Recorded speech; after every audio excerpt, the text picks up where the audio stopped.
Assalamualaikum warahmatullahi wabarakatuh.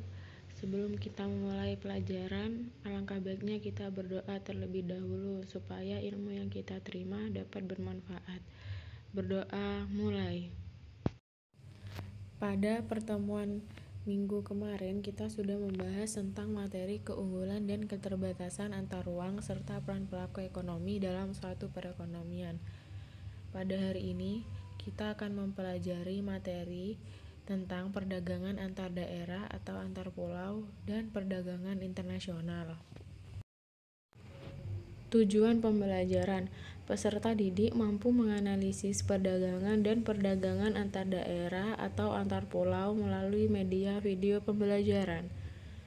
Peserta didik mampu menganalisis perdagangan antar negara melalui media video pembelajaran. Baik, di sini Ibu akan menjelaskan materi tentang perdagangan antar daerah atau antar pulau dan perdagangan internasional. Perdagangan antar daerah atau antar negara akan terjadi jika ada produk yang diperdagangkan. Untuk menghasilkan produk diperlukan kegiatan ekonomi berupa aktivitas produksi. Aktivitas produksi akan menghasilkan sebuah produk.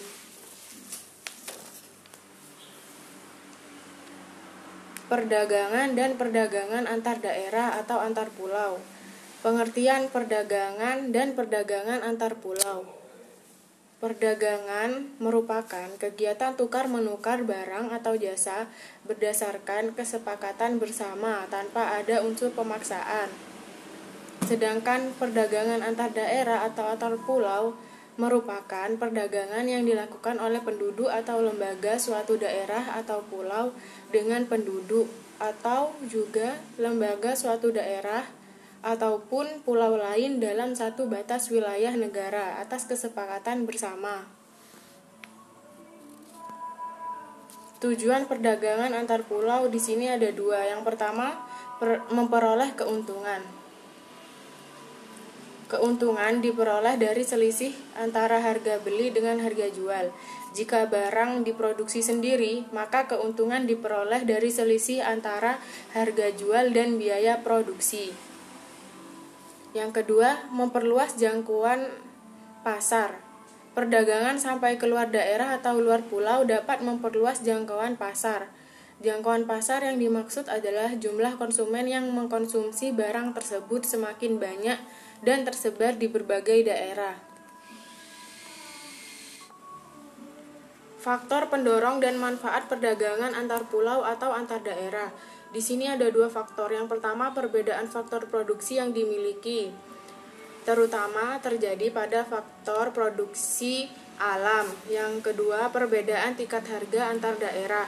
Selain perbedaan kekayaan alam, perbedaan tingkat harga di setiap wilayah juga mendorong terciptanya perdagangan antar daerah. Manfaat perdagangan antar pulau atau antar daerah. Yang pertama, menyediakan alternatif alat pemuas kebutuhan bagi konsumen. Yang kedua, meningkatkan produktivitas. Yang ketiga, memperluas kesempatan kerja bagi masyarakat.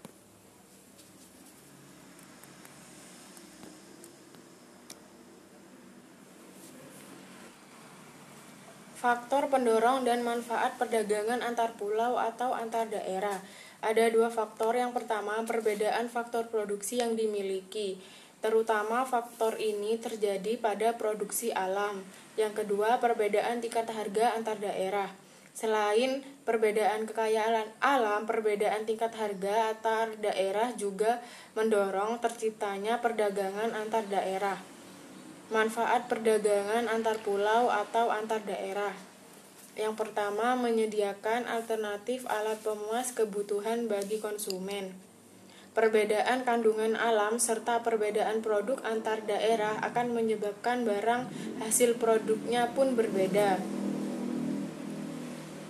Yang kedua, meningkatkan produktivitas. Pemasaran produk yang makin meluas akan menyebabkan permintaan dan pemesanan terhadap produk menjadi meningkat.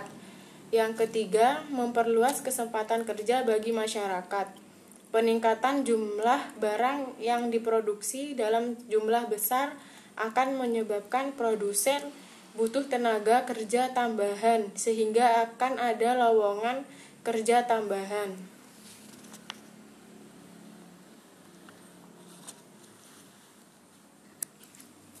Perdagangan antar negara. Pengertian dari perdagangan antar negara itu sendiri merupakan aktivitas perdagangan yang dilakukan oleh masyarakat suatu negara dengan masyarakat negara lain atas dasar kesepakatan bersama. Ruang lingkup perdagangan antar negara berkaitan dengan beberapa kegiatan, yaitu perpindahan barang dan jasa dari suatu negara ke negara lain, perpindahan modal melalui investasi asing dari luar negeri ke dalam negeri, perpindahan tenaga kerja dari suatu negara ke negara lain, perpindahan teknologi dengan mendirikan pabrik-pabrik di negara lain, penyampaian informasi tentang kepastian adanya bahan baku dan pangsa pasar.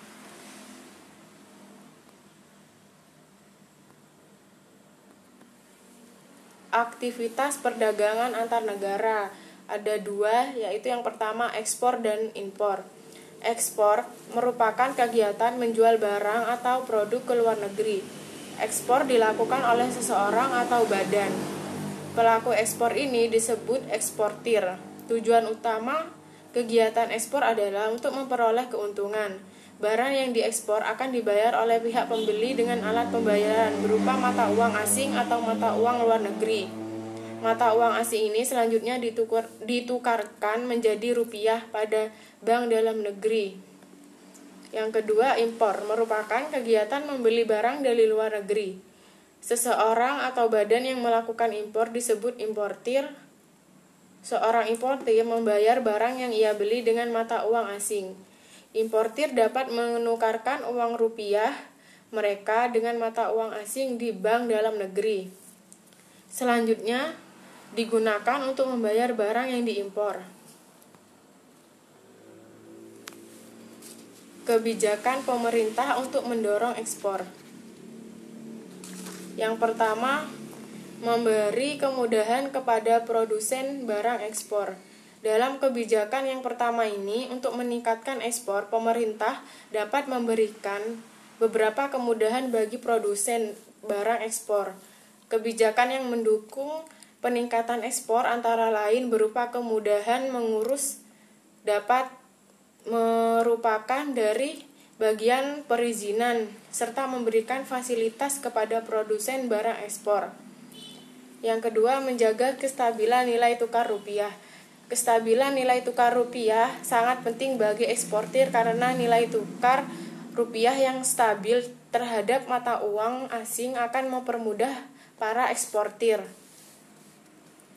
Yang ketiga, membuat perjanjian dagang internasional. Perjanjian mengenai perdagangan internasional telah banyak dilakukan oleh beberapa negara. Perjanjian ini mencakup ketersediaan masing-masing negara untuk menjadi pembeli atau penjual suatu barang, sehingga masing-masing negara memperoleh keuntungan. Yang keempat, meningkatkan promosi. Dalam rangka mengenalkan produk dalam negeri di pasaran internasional, promosi menjadi hal yang sangat penting. Pelaksanaan promosi dapat berupa kegiatan pameran dagang, festival, olahraga, seni, maupun lain sebagainya.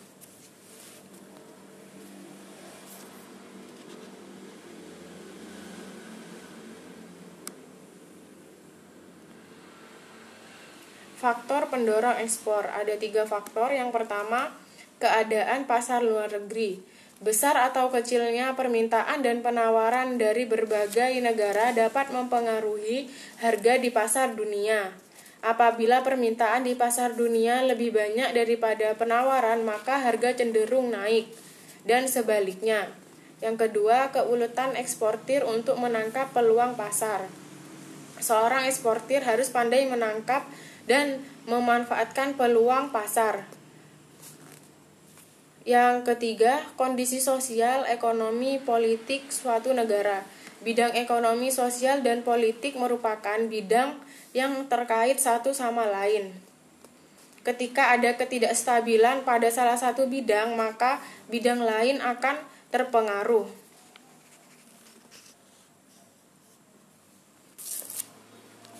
Manfaat perdagangan antar negara. Yang pertama, memperoleh keuntungan. Manfaat dari perdagangan adalah memperoleh keuntungan tentunya dengan adanya spesialisasi, yaitu produk unggul yang khas dari tiap-tiap negara. Produsen dapat menghasilkan produk dengan efisien.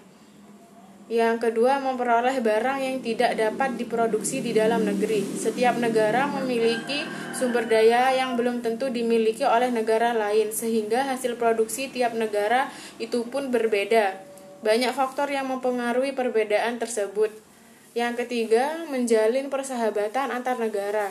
Jalinan persahabatan antar negara menjadi hal yang sangat penting di area globalisasi ini. Adanya perdagangan antar negara akan lebih memudahkan terjalinnya persahabatan. Hubungan yang baik di bidang ekonomi akan mempengaruhi hubungan di bidang yang lainnya. Yang keempat, transfer teknologi modern. Untuk menggunakan barang-barang impor berteknologi tinggi, dibutuhkan pengetahuan dan keterampilan tertentu.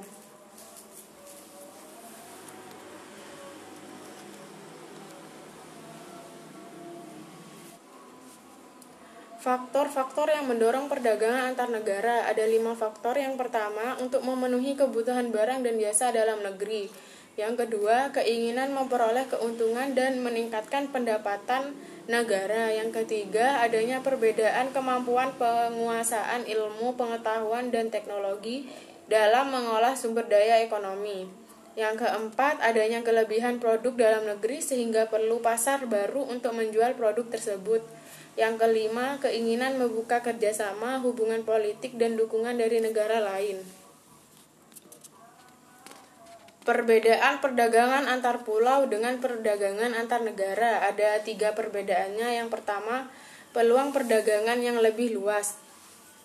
Pada perdagangan antar negara, suatu negara dapat menjual barang atau jasanya ke negara lain dan bisa membeli barang atau jasa dari negara lain.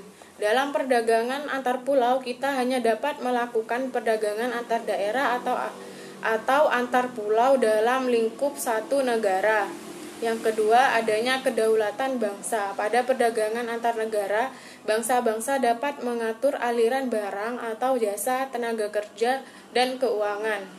Negara-negara menunjukkan kedaulatannya di sini. Sementara di perdagangan domestik, aliran perdagangan berjalan secara bebas, tanpa regulasi dan berarti dalam lingkup satu negara.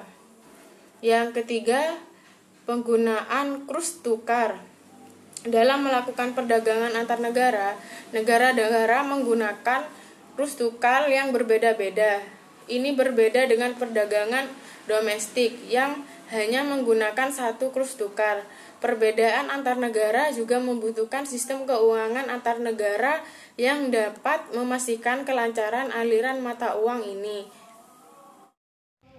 Kesimpulan, untuk menghasilkan produk diperlukan kegiatan ekonomi berupa aktivitas produksi, batas dan jarak bukan lagi menjadi penghalang adanya perdagangan antar daerah atau antar pulau bahkan antar negara.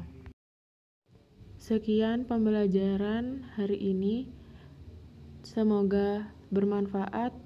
Tetap semangat belajar dan jangan lupa menjaga kesehatan. Terima kasih. Wassalamualaikum warahmatullahi wabarakatuh.